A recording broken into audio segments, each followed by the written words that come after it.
Bowl 31 was played in New Orleans at the Superdome, which included the Green Bay Packers and the New England Patriots. This is definitely one of those games that is considered a classic, regardless of the score.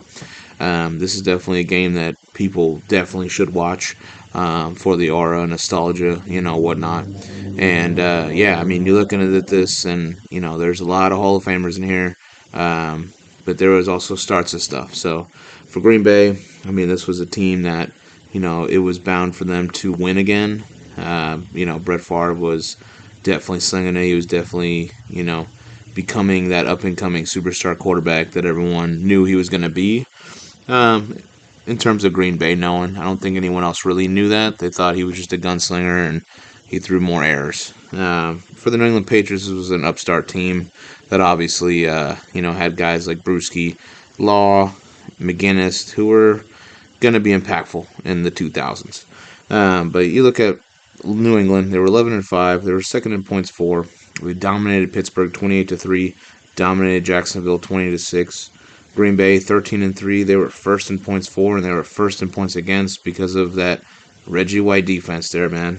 They dominated San Fran 35-14, and they beat Carolina 30-13. The score of this was Green Bay 35, New England 21. The MVP was going to be returner Desmond Howard, who had a phenomenal game.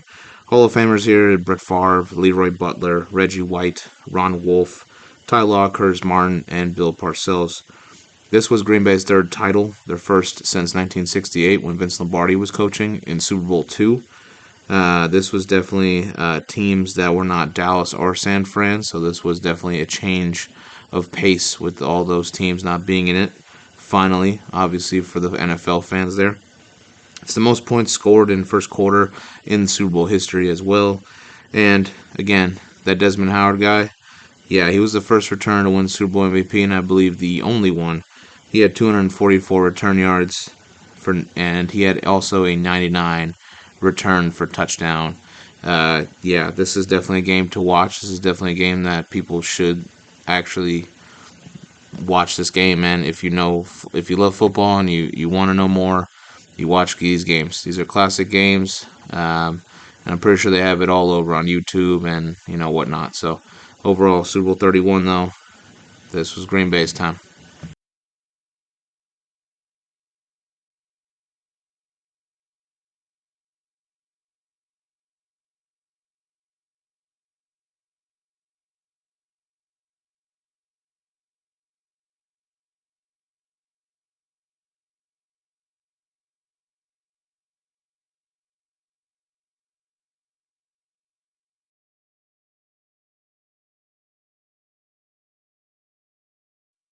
You top Super Bowl 31's aura and classic wise. Well, you get a game the next year that is also a classic. This time it's actually closer than the last one.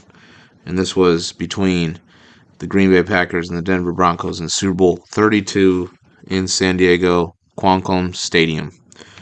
So Green Bay walked in, they won the Super Bowl. They were looking to repeat.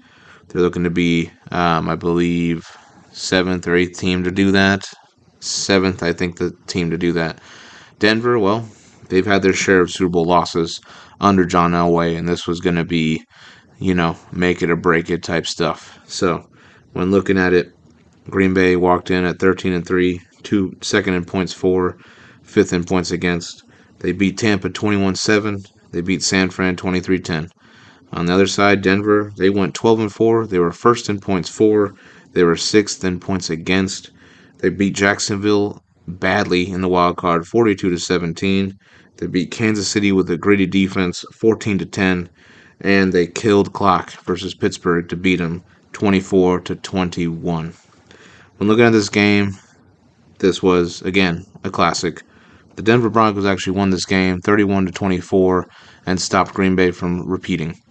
The MVP was Terrell Davis, who is also in the Hall of Fame, along with Otwater, Bolin, Elway, Shannon Sharp, Brett Favre, Reggie White, Ron Wolf. This in itself was that ending of the NFC's reign of Super Bowl championships. 13 years of the NFC winning Super Bowls was finally broken by the Denver Broncos. Davis's migraine was a huge thing in the beginning of the game, but he would end up having 157 rushing yards and 3 touchdowns. Elway and his iconic run will always be in the history books for the NFL. That play will always be there. People will always see that play when they talk about John Elway and then when they talk about this Super Bowl. And for John Elway, after losing 3, he finally got his ring. He finally was a Super Bowl champion, and Super Bowl 32 was definitely dubbed as a classic.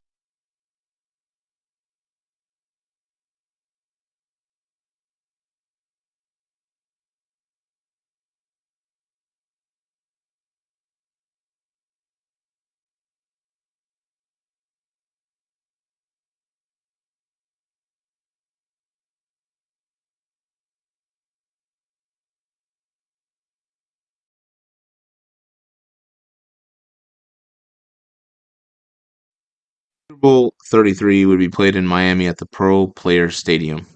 This was a matchup between the Denver Broncos, who just had won the Super Bowl, looking to repeat, against the Atlanta Falcons in their surprise Cinderella run.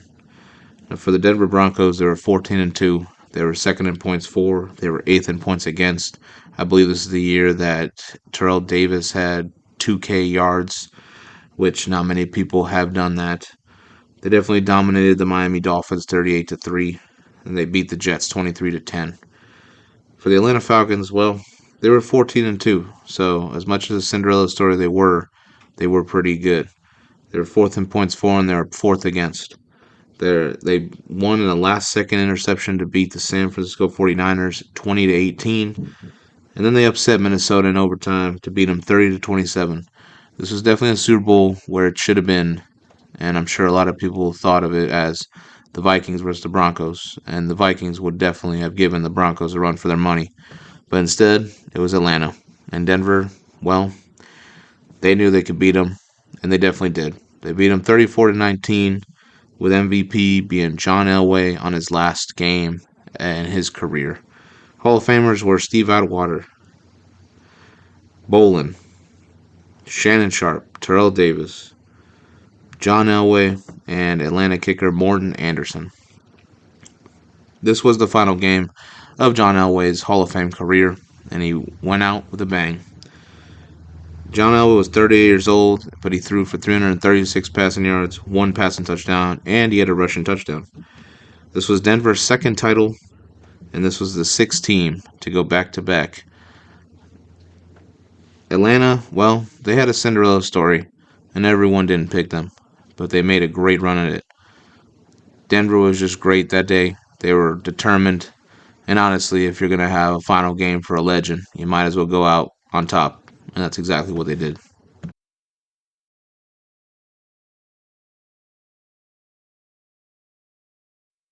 Well, Super Bowl 33 was a little underwhelming, especially with the better team winning. Super Bowl 34 was not. Super Bowl 34 was a classic. Now, everyone knew about the Rams and the greatest show on turf and what they could do. The Tennessee Titans came out of nowhere, and they were also a Cinderella story just like Atlanta. But I'm going to tell you right now, this could have went either way, and either team could have won the game. When you look at St. Louis, they were 13-3. First in points for, fourth in points against.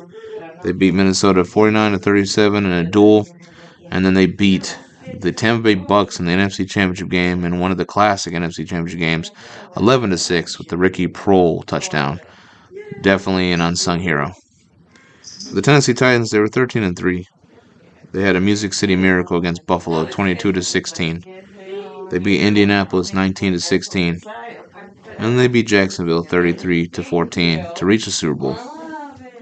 For the St. Louis and Tennessee Titans, this game ended 23-16 in St. Louis's favor, and the MVP was the underdog, Kurt Warner. Hall of Famers Isaac Bruce, Marshall Faulk, Kurt Warner, Orlando Pace, Dick Vermeil, and Bruce Matthews, the guard of the Tennessee Titans.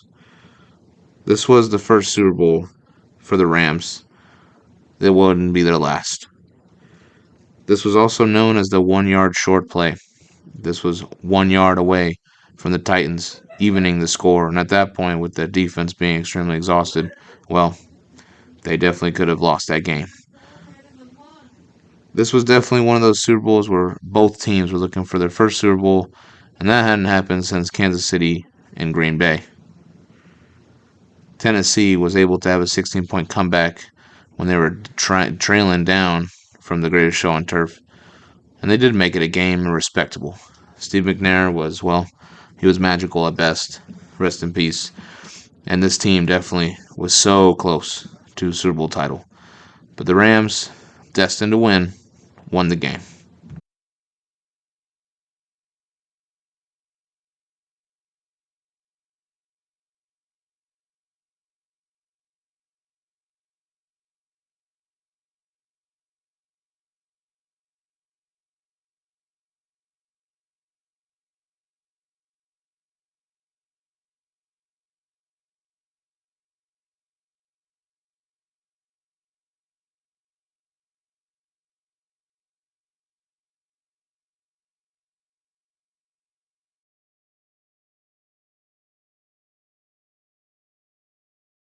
Super Bowl 35 was played in Tampa at Raymond James Stadium, and this was a definitely different type of matchup between the Baltimore Ravens and the New York Giants.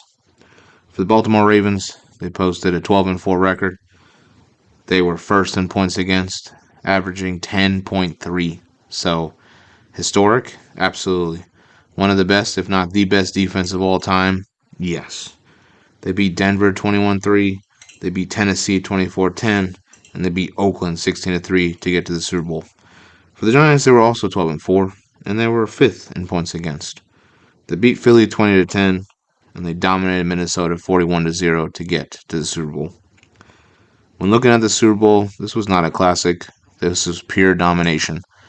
This was Ravens defense at its finest, at its peak, at its greatest, winning and beating the New York Giants 34-7. The MVP would be linebacker Ray Lewis, which would definitely be a familiar face for a long time in the league.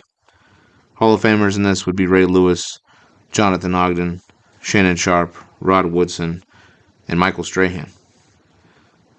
The keys to this was the Ravens' historic defense in this game. With 4 interceptions and 4 sacks, there just was nothing to do. They could do nothing wrong. They only allowed 178 yards all game. This was Baltimore's first Super Bowl title, and this was the first Super Bowl filmed in HD. Greg Gumbel was also the first African American to call the Super Bowl in this one, so that also made it historic. Overall, this was not a Super Bowl. This looked like a preseason game at best.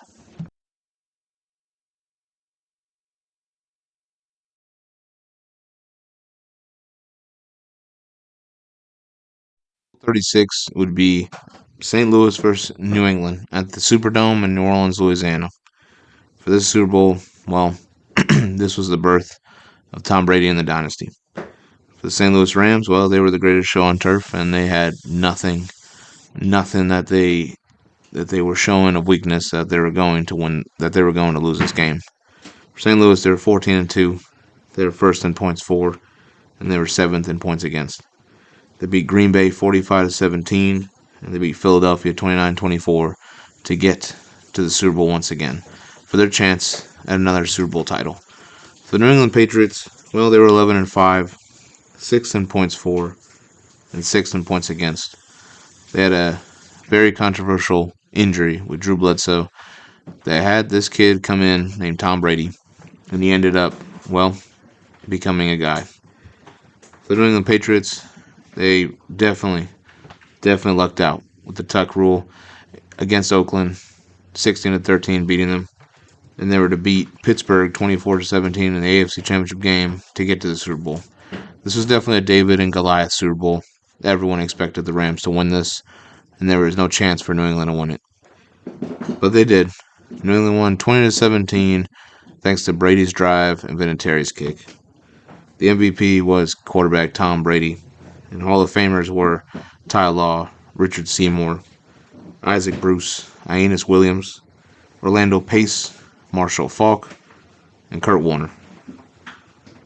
This was definitely one for the ages and definitely a classic.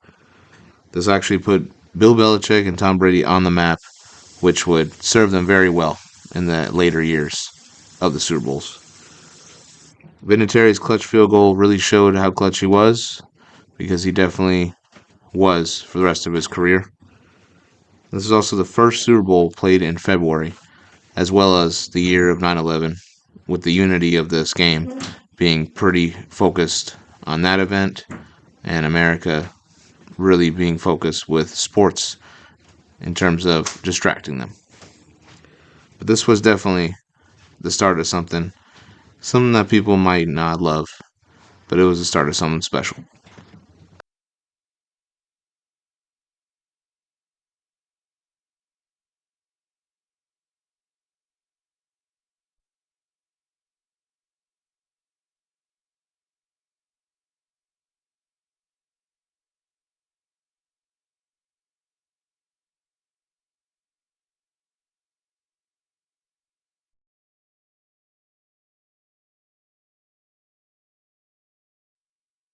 Super Bowl 37 will be played in San Diego, California at Qualcomm Stadium. It was the Oakland Raiders and the Tampa Bay Buccaneers. This was Tampa Bay Buccaneers' first appearance in the Super Bowl, and this was the Raiders' many appearances of being in a Super Bowl. Now, when looking at these teams for Oakland, they won 11-5. They were second in points for, and they were sixth in points against. They beat the Jets 30-10, and they beat the Titans 41-24 to get to this spot. And of course, their QB won the MVP that year. For Tampa Bay, they were 12-4. They posted arguably one of the best defenses of all time, led by Warren Sapp, Lynch, Rondé Barber, Derek Brooks, so on and so forth. They beat San Fran 31-6, and they beat Philadelphia 27-10 at their house. For the Tampa Bay Bucks and the Oakland Raiders, these were teams that maybe could have been a closer game if not for John Gruden. Tampa Bay did everything to stop this team, and they did it so well. They beat them 48-21 with no contest at all. The MVP was safety Dexter Jackson out of everyone in the defense. Hall of Famers were Rondé Barber, John Lynch, Warren Sapp, Derek Brooks, Jerry Rice, Tim Brown, Charles Woodson, and Rod Woodson, as well as Al Davis. This was Gruden's revenge game after getting traded from Oakland to Tampa, and he knew pretty much everything that they were going to run, which he definitely did. For Tampa's historic defense, they carried them, and they won their first Super Bowl in a while. And after this game, well, the Raiders did decline into mediocrity.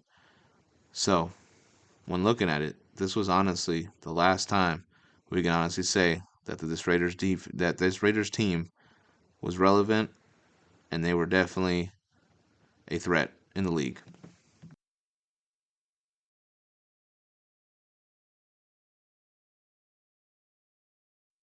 Super Bowl 38 was played in Houston at Reliance Stadium between the Carolina Panthers and the New England Patriots. For the Carolina Panthers, this was the first time in the Super Bowl, while the New England Patriots, well, they've been here before. They won against St. Louis, had a rough year, had to make up for it, which, well, it was a classic for that.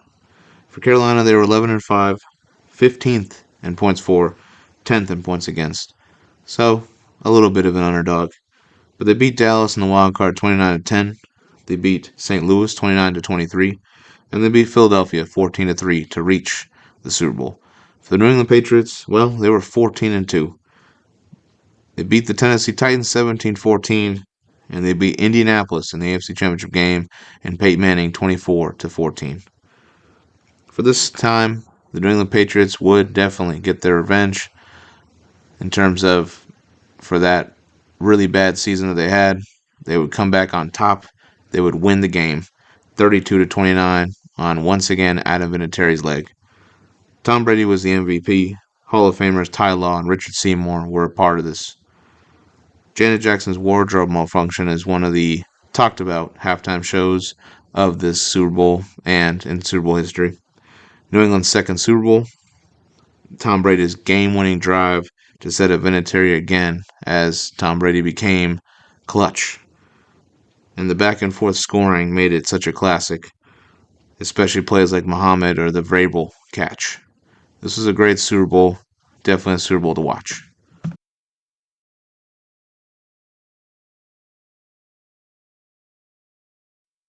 39 will be played in Jacksonville, Florida at the Alltel Stadium between the Philadelphia Eagles and the New England Patriots. Both franchises have been at Super Bowls. For the Eagles, it hasn't been since 1980, but for the New England Patriots, they were looking to win back-to-back and 3 Super Bowls in 4 years, establishing themselves as a dynasty. For the New England Patriots, they were 14-2. They were fourth in points for and second in points against. Dominance. They beat Indianapolis 20-3, and they beat Pittsburgh 41-27 to get to the Super Bowl. For the Steelers, they were 13-3. They were eighth in points for and second in points against. They beat Minnesota 27-14, and they beat Atlanta 27-10. For this game was another Super Bowl classic. But the New England Patriots would reign supreme and win 24-21 to the Eagles. The MVP would be wide receiver Deion Branch of the New England Patriots. And Hall of Famers in this was going to be Ty Law, Richard Seymour, Brian Dawkins, and T.O.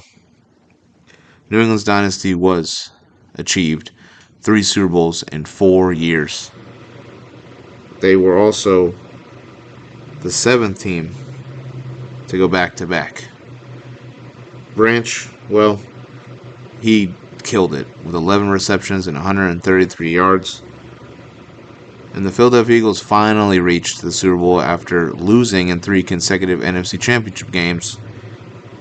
And, if questioning T.O.'s toughness, he did play with a broken leg. This definitely was a game that could have gone either way. New England was just there. They've been there. They knew what to do. Maybe the Eagles could have stopped talking that much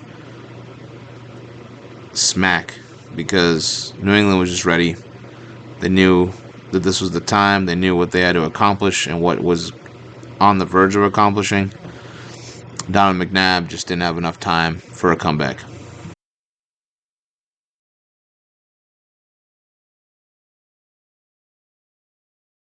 Lastly, Super Bowl 40 between the Pittsburgh Steelers and the Seattle Seahawks. The Seattle Seahawks was their first time in the Super Bowl, finally making it and finally proving that they had a really good, decent team to win it all. And for the Steelers, well, they were trying to make history. They were the first number 6 seed to reach the Super Bowl. Could they have won it? They were also trying to make their mark with Super Bowl titles, catching up to San Fran. When looking at it, the Seahawks 13-3, first in points for and 7th points against. They beat Washington 20-10. They beat Carolina 34-14. For the Steelers, well, they had a tough road. They were 11-5, 9th in points for, 3rd in points against. They beat Cincinnati in the wild card 31-17.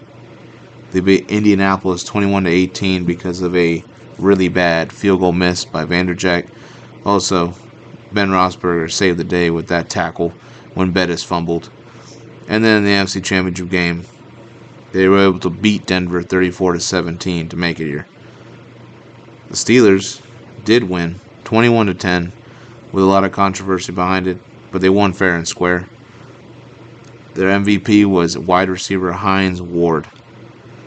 Hall of Famers included Jerome Bettis, Hines Ward, Alan Faneca, Troy Polamalu, Bill Cowher. They also had Steve Hutchinson and Walter Jones from the offensive line of Seattle. This was the first number 6 seed to win the Super Bowl. This was also Pittsburgh's 5th Super Bowl title. Willie Parker's run will always be memorable, as well as Randall L's pass to Hines Ward. The Bus retired as a champion, and Bill Cowher was able to do it finally.